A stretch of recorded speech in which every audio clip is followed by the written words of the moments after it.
ಕಾವ್ಯಾಳ ಅತ್ತಿಗೆ ಸಂತೋಷದಿಂದ ರಕ್ಷಾಬಂಧನದ ತಯಾರಿಯಲ್ಲಿ ನಿರತರಾಗಿದ್ದರು. ಆಕೆ ತನಗಾಗಿ ಹೊಸ ಸೀರೆ, ಅಣ್ಣ ಅತ್ತಿಗೆಗಾಗಿ ಸಣ್ಣಪುಟ್ಟ ಉಡುಗೊರೆಗಳು, ರಾಖಿ ಇತ್ಯಾದಿಗಳನ್ನು ಖರೀದಿಸಿದ್ದರು.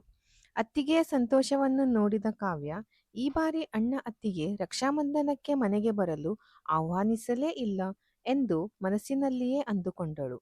ಆದರೂ ಆಕೆ ಅಂಗಡಿಗೆ ಹೋಗಿ ರಾಖಿಗಳನ್ನು ಖರೀದಿಸಿದ್ದಳು. ಆದರೆ ಆಕೆ ಅತ್ತಿಗೆ ಅಥವಾ ಅಣ್ಣನಿಂದ ಯಾವಾಗ ಕರೆ ಬರುತ್ತದೋ ಎಂದು ಕಾತುರದಿಂದ ಕಾಯುತ್ತಿದ್ದಳು. ಆದರೆ ಅವರಿಂದ ಯಾವುದೇ ಕರೆ ಬರಲಿಲ್ಲ. ಹೇಗಿದ್ದರೂ ಅವರ ನಡುವೆ ಪ್ರತಿದಿನ ಫೋನಿನಲ್ಲಿ ಮಾತಾಡುವುದು ಇರಲಿಲ್ಲ ಮತ್ತು ಈ ಬಾರಿ ಆ ಅಂತರ ಸ್ವಲ್ಪ ಹೆಚ್ಚಾಗಿತ್ತು. ಕಾವ್ಯ ಮೊದಲಿನಿಂದಲೂ ತನ್ನ ಕಡೆಯಿಂದ ಯಾರಿಗೂ ಫೋನ್ ಮಾಡುತ್ತಿರಲಿಲ್ಲ. ಆಕೆಯ ತಾಯಿ ಜೀವಂತವಾಗಿದ್ದಾಗ ಆಕೆಯ ತಾಯಿಯೇ ಪ್ರತಿದಿನ ಮಗಳಿಗೆ ಫೋನ್ ಮಾಡುತ್ತಿದ್ದರು ಮತ್ತು ತಾಯಿಯ ನೆಪದಲ್ಲಿ ಅಣ್ಣ ಅತ್ತಿಗೆಯ ಯೋಗಕ್ಷೇಮವನ್ನು ವಿಚಾರಿಸುತ್ತಿದ್ದರು. ಕಾವ್ಯಾಳಿಗೆ ತನ್ನ ಅತ್ತಿಗೆ ಚಾರು ಅಷ್ಟೊಂದು ಇಷ್ಟವಿರಲಿಲ್ಲ. ಹಾಗಾಗಿ ಆಕೆ ಎಂದಿಗೂ ಫೋನಿನಲ್ಲಿ ಮಾತನಾಡುತ್ತಿರಲಿಲ್ಲ. ಚಾರು ಕೂಡ ಎಂದಿಗೂ ಆಕೆಗೆ ಫೋನ್ ಮಾಡಿರಲಿಲ್ಲ. ಅತ್ತೆ ತೀರಿಕೊಂಡ ನಂತರವೂ ಚಾರು ತನ್ನ ನಾದಿನಿಗೆ ಎಂದಿಗೂ ಫೋನ್ ಮಾಡಲಿಲ್ಲ. ಯಾವಾಗಲೋ ಒಮ್ಮೆ ಚಾರು ಅವರ ಗಂಡ ಸೌರವ್ ಕಾವ್ಯಾಗೆ ಫೋನ್ ಮಾಡುತ್ತಿದ್ದನು. ಅತ್ತಿಗೆ ಹೆಚ್ಚು ತಲೆ ಮೇಲೆ ಏರಿಸಿಕೊಳ್ಳುವ ಅಗತ್ಯವಿಲ್ಲ ಎಂದು ಕಾವ್ಯ ಯಾವಾಗಲೂ ಅಂದುಕೊಳ್ಳುತ್ತಿದ್ದಳು. ಅದಕ್ಕಾಗಿಯೇ ಆಕೆ ಎಂದಿಗೂ ತನ್ನ ಅತ್ತಿಗೆಯೊಂದಿಗೆ ಉತ್ತಮ ಸಂಬಂಧವನ್ನು ಬೆಳೆಸಲು ಸಾಧ್ಯವಾಗಲಿಲ್ಲ. ಆಕೆಯ ಅತ್ತಿಗೆ ಚಾರು ನೋಡಲು ತುಂಬಾ ಸಿಹಿ ಸ್ವಭಾವದವಳಾಗಿದ್ದರೂ ಕಾವ್ಯಾಳೊಂದಿಗೆ ಆಕೆ ಎಂದಿಗೂ ಸಹಜವಾಗಿರಲು ಸಾಧ್ಯವಾಗಲಿಲ್ಲ. ಈ ಕಡೆ ರಕ್ಷಾಬಂಧನಕ್ಕೆ ಈ ಬಾರಿ ಯಾರೂ ಕರೆಯುವುದಿಲ್ಲವೇನೋ ಎಂದು ಕಾವ್ಯಾಳ ಆತಂಕ ದಿನದಿಂದ ದಿನಕ್ಕೆ ಹೆಚ್ಚಾಗುತ್ತಿತ್ತು.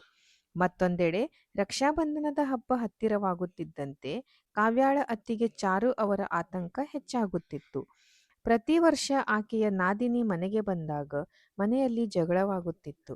ಯಾವುದಾದರೊಂದು ವಿಷಯಕ್ಕೆ ಆಕೆಯ ನಾದಿನಿ ಗಲಾಟೆ ಮಾಡುತ್ತಿದ್ದಳು. ಒಂದು ಕಾಲದಲ್ಲಿ ಅವಳಿಗೆ ಸಿಗುವ ಉಡುಗೊರೆಗಳು ಸಾಲುತ್ತಿರಲಿಲ್ಲ. ಅವಳಿಗೆ ಸಿಗುತ್ತಿದ್ದ ಸೀರೆ ಮತ್ತು ಬಟ್ಟೆಗಳು ಹಳೆಯದಾಗಿ ಕಾಣುತ್ತಿದ್ದವು. ಅತ್ತೆ ಮತ್ತು ನಾದಿನಿ ಸೇರಿ ಮನೆಯಲ್ಲಿ ಯಾವಾಗಲೂ ಗದ್ದಲ ಮಾಡುತ್ತಿದ್ದರು. ಆದರೆ ಈ ಬಾರಿ ವಿಷಯ ಬೇರೆಯಾಗಿತ್ತು. 1 ವರ್ಷದ ಹಿಂದೆಯಷ್ಟೇ ಅವಳ ಅತ್ತೆ ತೀರಿಕೊಂಡಿದ್ದರು. ಅಂದಿನಿಂದ ಅವಳ ನಾದಿನಿ ಕಾವ್ಯ ಒಮ್ಮೆಯೂ ತವರು ಮನೆಗೆ ಬಂದಿರಲಿಲ್ಲ. ಈಗ ರಕ್ಷಾಬಂಧನದ ಹಬ್ಬ ಹತ್ತಿರ ಬರುತ್ತಿತ್ತು. ಕಾವ್ಯ ಖಂಡಿತ ಬರುತ್ತಾಳೆ ಮತ್ತು ಬಂದು ಮತ್ತೆ ತನ್ನನ್ನು ತೊಂದರೆ ಕೊಡುತ್ತಾಳೆ ಎಂದು ಚಾರು ಹೆದರುತ್ತಿದ್ದಳು. ಈ ಬಾರಿ ಚಾರು ಗರ್ಭಿಣಿಯಾಗಿದ್ದಳು. ಆಕೆಗೆ 7ನೇ ತಿಂಗಳು. ಹಾಗಾಗಿ ಆಕೆಗೆ ತುಂಬಾನೇ ಆತಂಕವಾಗುತ್ತಿತ್ತು. ಹಿಂದಿನ ಬಾರಿ ಆಕೆ ಗರ್ಭಿಣಿಯಾಗಿದ್ದಾಗ ಆಕೆಯ ನಾದಿನಿ ತವರು ಮನೆಗೆ ಬಂದು ಆಕೆಗೆ ಹೊಟ್ಟೆ ತುಂಬ ಊಟ ಕೊಡದೆ ಬಹಳಷ್ಟು ಕಠಿಣ ಕೆಲಸಗಳನ್ನು ಮಾಡಿಸಿದಳು ಮತ್ತು ವಿಶ್ರಾಂತಿ ಪಡೆಯಲು ಬಿಡಲಿಲ್ಲ.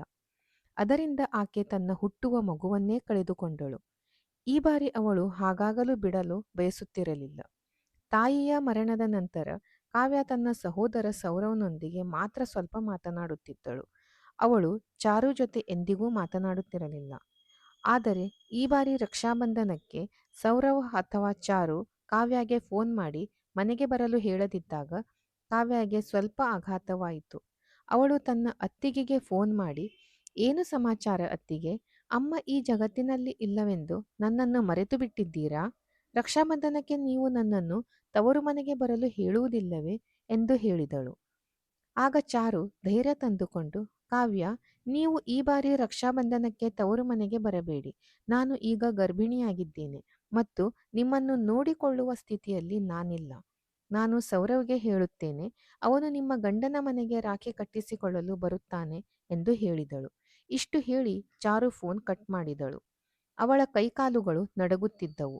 ಈಗ ಅವಳ ನಾದಿನಿ ಏನು ಮಾಡುತ್ತಾಳೋ ಏನೋ ಎಂದು ಅವಳಿಗೆ ಭಯವಾಗುತ್ತಿತ್ತು. ಆದರೆ ಅವಳು ತನ್ನ ನಾದಿನಿಯನ್ನು ತವರು ಮನೆಗೆ ಕರೆದು ತನ್ನ ತೊಂದರೆಗಳನ್ನು ಹೆಚ್ಚಿಸಿಕೊಳ್ಳಲು ಬಯಸುತ್ತಿರಲಿಲ್ಲ. ಈ ಬಾರಿ ರಾಖಿ ಕಟ್ಟಿಸಿಕೊಳ್ಳಲು ನೀನು ನಿನ್ನ ಸಹೋದರಿಯ ಗಂಡನ ಮನೆಗೆ ಹೋಗು ಎಂದು ಅವಳು ಸೌರವ್ಗೆ ಹೇಳಿದ್ದಳು. ಸೌರವ್ ಕೂಡ ಅದಕ್ಕೆ ಒಪ್ಪಿಕೊಂಡಿದ್ದನು. ಏಕೆಂದರೆ ಅವನ ಸಹೋದರಿ ತವರು ಮನೆಗೆ ಬಂದ ನಂತರ ಎಷ್ಟು ಗದ್ದಲ ಮಾಡುತ್ತಿದ್ದಳು ಮತ್ತು ತನ್ನ ಹೆಂಡತಿಯನ್ನು ದಿನವಿಡೀ ಅಡುಗೆ ಮನೆಯಲ್ಲಿ ಹೇಗೆ ದುಡಿಸುತ್ತಿದ್ದಳು ಎಂದು ಅವನು ಸ್ವತಃ ನೋಡಿದ್ದನು. ಆದ್ದರಿಂದ ಅವನೂ ಕೂಡ ಈ ಬಾರಿ ಆಕೆಯನ್ನು ಕರೆಯಲು ಬಯಸುತ್ತಿರಲಿಲ್ಲ. ಈಗ ಅತ್ತಿಗೆಯ ಮಾತನ್ನು ಕೇಳಿ ಕಾವ್ಯ ಆಶ್ಚರ್ಯಚಕಿತಳಾದಳು. ಪ್ರತಿ ವರ್ಷ ರಕ್ಷಾಬಂಧನಕ್ಕೆ ಅವಳು ತವರು ಮನೆಗೆ ಹೋಗುತ್ತಿದ್ದಳು. ಈ ಬಾರಿ ನಾನು ರಕ್ಷಾಬಂಧನಕ್ಕೆ ತವರು ಮನೆಗೆ ಹೋಗದಿದ್ದರೆ ಗಂಡನ ಮನೆಯಲ್ಲಿ ಎಲ್ಲರೂ ಏನು ಅಂದುಕೊಳ್ಳುತ್ತಾರೆ? ತಾಯಿಯ ನಂತರ ಯಾರೂ ನನ್ನನ್ನು ಕೇಳುತ್ತಿಲ್ಲ ಎಂದುಕೊಳ್ಳುತ್ತಾರೇನೋ ಎಂದು ಅವಳು ಯೋಚಿಸಲಾರಂಭಿಸಿದಳು. ಆಕೆಯ ಕಣ್ಣುಗಳಲ್ಲಿ ನೀರು ಬರಲಾರಂಭಿಸಿತು ಮತ್ತು ತವರು ಮನೆ ಎಂದರೆ ತಾಯಿಯಿಂದ ಮಾತ್ರ ಎಂದು ಅವಳು ಯೋಚಿಸಲಾರಂಭಿಸಿದಳು. ನಾನು ನನ್ನ ಅತ್ತಿಗೆಯೊಂದಿಗೆ ಎಂದಿಗೂ ಪ್ರೀತಿಯ ಸಂಬಂಧವನ್ನು ಬೆಳೆಸಲಿಲ್ಲ. ಅವರ ಭಾವನೆಗಳನ್ನು ಅರ್ಥ ಮಾಡಿಕೊಳ್ಳಲು ಎಂದಿಗೂ ಪ್ರಯತ್ನಿಸಲಿಲ್ಲ. ಯಾವಾಗಲೂ ಅವರ ಮನಸ್ಸಿಗೆ ನೋವುಂಟು ಮಾಡಿದೆ. ಅವರನ್ನು ಕೆಲಸ ಮಾಡುವ ಯಂತ್ರವೆಂದು ಪರಿಗಣಿಸಿದೆ. ಆದ್ದರಿಂದ ಅವರು ಈಗ ನನ್ನನ್ನು ಗೌರವದಿಂದ ತವರು ಮನೆಗೆ ಕರೆಯಲು ಸಾಧ್ಯವೇ? ಆಕೆಯ ಕಣ್ಣುಗಳಿಂದ ನೀರು ಹರಿಯಲಾರಂಭಿಸಿತು. ಆಗ ಅವಳ ಅತ್ತಿಗೆ ಬಂದು, "ಏನು ಅಕ್ಕ, ಅಳುತ್ತಿದ್ದೀರಾ?" ಎಂದು ಕೇಳಿದಳು. ಆಗ ಕಾವ್ಯ ಸುಮ್ಮನಿರಲು ಸಾಧ್ಯವಾಗಲಿಲ್ಲ. "ನೋಡು ತಂಗಿ, ಅಮ್ಮ ಹೋದ ಮೇಲೆ ಅಣ್ಣ ಮತ್ತು ಅತ್ತಿಗೆ ಕೂಡ ಪರಕೀಯರಾದರು.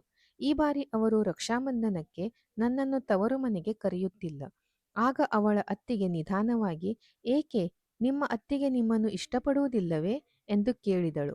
ಈ ಪ್ರಶ್ನೆಯನ್ನು ಕೇಳಿ ಕಾವ್ಯ ಸ್ವಲ್ಪ ಚಕಿತಗೊಂಡಳು ಮತ್ತು ಆಕೆಯ ಮನಸ್ಸಿನಲ್ಲಿ ಸಂಘರ್ಷ ನಡೆಯಲಾರಂಭಿಸಿತು. ಸತ್ಯ, ಅತ್ತಿಗೆ ನನ್ನನ್ನು ಏಕೆ ಇಷ್ಟಪಡುತ್ತಾರೆ? ನಾನು ಅಂಥ ಯಾವ ಕೆಲಸ ಮಾಡಿದ್ದೇನೆ? ಅಮ್ಮ, ಈ ಜಗತ್ತಿನಲ್ಲಿರುವವರೆಗೂ ನಾನು ಮತ್ತು ಅಮ್ಮ ಸೇರಿ ಅತ್ತಿಗೆಯನ್ನು ಎಷ್ಟು ಕಾಡಿದ್ದೇವೆ. ಹಾಗಾಗಿ ಅವರು ನನ್ನ ಬಗ್ಗೆ ಏಕೆ ಯೋಚಿಸುತ್ತಾರೆ? ಆಕೆಯ ಕಣ್ಣುಗಳಲ್ಲಿ ನೀರು ತುಂಬಿಕೊಂಡಿತು ಮತ್ತು ಅವಳು ಯೋಚಿಸಲಾರಂಭಿಸಿದಳು. ಅಮ್ಮನ ನಂತರ ನನ್ನ ತವರು ಮನೆ ಸಂಬಂಧ ಮುಗಿಯಿತೇ? ನಾನು ಎಂದಿಗೂ ನನ್ನ ಅತ್ತಿಗೆಯೊಂದಿಗೆ ಪ್ರೀತಿಯ ಸಂಬಂಧವನ್ನು ಬೆಳೆಸಲಿಲ್ಲ. ಅವರ ಭಾವನೆಗಳನ್ನು ಅರ್ಥ ಮಾಡಿಕೊಳ್ಳಲು ಎಂದಿಗೂ ಪ್ರಯತ್ನಿಸಲಿಲ್ಲ. ಯಾವಾಗಲೂ ಅವರ ಮನಸ್ಸಿಗೆ ನೋವುಂಟು ಮಾಡಿದೆ. ಅವರನ್ನು ಕೆಲಸ ಮಾಡುವ ಯಂತ್ರವೆಂದು ಪರಿಗಣಿಸಿದೆ. ಹಾಗಾಗಿ ಅವರು ಈಗ ನನ್ನನ್ನು ಪೂರ್ಣ ಗೌರವದಿಂದ ತವರು ಮನೆಗೆ ಕರೆಯಲು ಸಾಧ್ಯವೇ? ಆಕೆಯ ಕಣ್ಣುಗಳಿಂದ ನೀರು ಹರಿಯಲಾರಂಭಿಸಿತು. ಆಗ ಅವಳ ಅತ್ತಿಗೆ, "ಬಿಡಿ ಅಕ್ಕ, ಇತ್ತೀಚಿನ ದಿನಗಳಲ್ಲಿ ಯಾರು ಯಾರದ್ದೂ ಅಲ್ಲ. ಕೆಲವು ಕಡೆ ತಂದೆ ತಾಯಿಯಂದಿರೂ ಕೇಳುವುದಿಲ್ಲ. ಇನ್ನು ಇವರು ಅಣ್ಣ ಮತ್ತು ಅತ್ತಿಗೆಯಷ್ಟೇ" ಎಂದು ಹೇಳಿದಳು. ಇಷ್ಟು ಹೇಳಿ ಅವಳು ಅಲ್ಲಿಂದ ಹೊರಟು ಹೋದಳು. ಆದರೆ ಏನಾಗುತ್ತಿದೆಯೋ ಅದರಲ್ಲಿ ಅಣ್ಣ ಮತ್ತು ಅತ್ತಿಗೆಯವರ ತಪ್ಪು ಏನೂ ಇರಲಿಲ್ಲ ಎಂದು ಕಾವ್ಯಗೆ ಖಚಿತವಾಗಿ ತಿಳಿದಿತ್ತು. ಬದಲಾಗಿ ಅವಳು ತನ್ನ ಸ್ವಂತ ಕರ್ಮಗಳನ್ನು ಹಾಳು ಮಾಡಿಕೊಂಡಿದ್ದಳು ಮತ್ತು ಇಂದು ಅವಳು ಅದನ್ನೇ ಅನುಭವಿಸುತ್ತಿದ್ದಳು. ಏನನ್ನೋ ಯೋಚಿಸಿ ಅವಳು ಎದ್ದು ನಿಂತಳು. ಇನ್ನೂ 2 ದಿನಗಳಲ್ಲಿ ರಕ್ಷಾಬಂಧನವಿತ್ತು. ರಕ್ಷಾಬಂಧನದ ದಿನ ಬೆಳಿಗ್ಗೆ ಚಾರು ಮಲಗಿದ್ದಾಗ ಬಾಗಿಲಿನ ಗಂಟೆ ಬಡಿಯಿತು. ಹಾಲಿನವನು ಬಂದಿರಬೇಕು ಎಂದು ಸೌರವ್ಗೆ ಅನ್ನಿಸಿತು. ಆದ್ದರಿಂದ ಅವನು ಚಾರುಗೆ, "ನೀನು ಮಲಗಿಕೋ, ನಾನು ಹಾಲು ತೆಗೆದುಕೊಂಡು ಬರುತ್ತೇನೆ" ಎಂದು ಹೇಳಿದನು. ಅವನು ಎದ್ದು ಹೊರಗೆ ಬಂದಾಗ ಬಾಗಿಲಲ್ಲಿ ಕಾವ್ಯ ನಿಂತಿರುವುದನ್ನು ನೋಡಿ ಆಶ್ಚರ್ಯಚಕಿತನಾದನು. ಬಾಗಿಲಲ್ಲಿ ನಿಂತಿರುವ ತನ್ನ ಸಹೋದರಿಗೆ ಅವನು ಏನು ಹೇಳಲು ಸಾಧ್ಯ? ಅವನು ಆಕೆಯನ್ನು ಮನೆಗೆ ಕರೆದನು. ಮನೆಗೆ ಬರುತ್ತಿದ್ದಂತೆ ಅವಳು ತನ್ನ ಸಹೋದರನಿಗೆ ತಬ್ಬಿಕೊಂಡು ಜೋರಾಗಿ ಅಳಲಾರಂಭಿಸಿದಳು ಮತ್ತು, "ಅಮ್ಮ ಅಪ್ಪನ ನಂತರ ನೀವೇ ನನಗೆ ಅಮ್ಮ ಅಪ್ಪನ ಸಮಾನ. ನನ್ನ ಕೆಟ್ಟ ವರ್ತನೆಗೆ ದಯವಿಟ್ಟು ನನ್ನನ್ನು ಕ್ಷಮಿಸಿ" ಎಂದು ಹೇಳಿದಳು. ಅವಳನ್ನು ಅಳುತ್ತಾ ನೋಡಿ ಸೌರವ್ ಕೂಡ ಭಾವುಕನಾದನು. ಏಕೆಂದರೆ ತಂದೆ ತಾಯಿಯ ಕೊರತೆಯನ್ನು ಅವನೂ ಕೂಡ ಅನುಭವಿಸುತ್ತಿದ್ದನು ಮತ್ತು ತನ್ನ ತಂಗಿಯ ಜೊತೆ ಕಳೆದ ಬಾಲ್ಯದ ನೆನಪುಗಳನ್ನು ನೆನಪಿಸಿಕೊಂಡು ಒಂಟಿಯಾಗಿ ಅಳುತ್ತಿದ್ದನು. ಕಾವ್ಯ ತನ್ನ ಕಣ್ಣೀರನ್ನು ಒರೆಸಿಕೊಳ್ಳುತ್ತಾ, "ನಾನು ಅತ್ತಿಗೆಯನ್ನೂ ಕ್ಷಮೆ ಕೇಳಲು ಬಯಸುತ್ತೇನೆ" ಎಂದಳು. "ನಾನು ಅವರಿಗೆ ತುಂಬಾ ನೋವು ಮಾಡಿದ್ದೇನೆ." ಅಷ್ಟರಲ್ಲಿ ಚಾರು ತನ್ನ ಹೊಟ್ಟೆಯ ಉಬ್ಬನ್ನು ಹಿಡಿದುಕೊಂಡು ಕೋಣೆಯಿಂದ ಹೊರಗೆ ಬಂದಳು. ಎದುರಿಗೆ ತನ್ನ ನಾದಿನಿಯನ್ನು ನೋಡಿದ ಅವಳು ಆಶ್ಚರ್ಯಚಕಿತಳಾದಳು. ಆಗ ಕಾವ್ಯ ತಲೆ ತಗ್ಗಿಸಿ ಅವಳ ಹತ್ತಿರ ಬಂದು ಕೈ ಮುಗಿದು, "ಅತ್ತಿಗೆ, ದಯವಿಟ್ಟು ನನ್ನನ್ನು ಕ್ಷಮಿಸಿಬಿಡಿ. ನಾನು ನಿಮ್ಮೊಂದಿಗೆ ಎಂದಿಗೂ ಚೆನ್ನಾಗಿ ನಡೆದುಕೊಂಡಿಲ್ಲ. ನನ್ನಿಂದ ನಿಮಗೆ ತುಂಬಾ ತೊಂದರೆಯಾಗಿದೆ. ನನ್ನ ಬಗ್ಗೆ ನಿಮ್ಮಲ್ಲಿ ಕೇವಲ ಕಹಿಯಷ್ಟೇ ಇರಬಹುದೆಂದು ನನಗೆ ಗೊತ್ತು. ಆದರೆ ದಯವಿಟ್ಟು ನನ್ನ ತವರು ಮನೆಯನ್ನು ನನ್ನಿಂದ ದೂರ ಮಾಡಬೇಡಿ" ಎಂದು ಹೇಳುತ್ತಾ ಅವಳು ಅಳಲು ಪ್ರಾರಂಭಿಸಿದಳು. ಆಗ ಚಾರು ಅವಳನ್ನು ತಬ್ಬಿಕೊಂಡಳು. ಏಕೆಂದರೆ ಅವಳು ತುಂಬಾ ಮೃದು ಹೃದಯದವಳಾಗಿದ್ದಳು. ಆ ದಿನ ಅಡುಗೆ ಮನೆಯ ಕೆಲಸವನ್ನೆಲ್ಲ ಕಾವ್ಯ ನೋಡಿಕೊಂಡಿದ್ದಳು. ಬೆಳಗಿನ ಉಪಹಾರದಿಂದ ಹಿಡಿದು ಮಧ್ಯಾಹ್ನದ ಊಟದವರೆಗೆ ಎಲ್ಲವನ್ನೂ ಅವಳೇ ತಯಾರಿಸಿದ್ದಳು. ಶುಭ ಮುಹೂರ್ತದಲ್ಲಿ ಅವಳು ರಾಖಿ ಕಟ್ಟಲು ಸಿದ್ಧತೆ ನಡೆಸುತ್ತಿದ್ದಾಗ ಬಾಗಿಲಿನ ಗಂಟೆ ಬಡಿಯಿತು.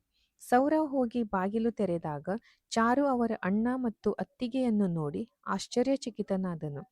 ಚಾರೂ ಸಹ ಆಶ್ಚರ್ಯದಿಂದ ಎದ್ದು ನಿಂತು, ಅಣ್ಣ, ನೀವು ನನ್ನ ಮನೆಗೆ ಬರಲು ಸಾಧ್ಯವಿಲ್ಲ ಎಂದು ಹೇಳಿದ್ದೀರಲ್ಲ, ಆಗ ನಾನು ನಿಮಗೆ ರಾಖಿಯನ್ನು ಕಳುಹಿಸಿದ್ದೆ ಎಂದಳು.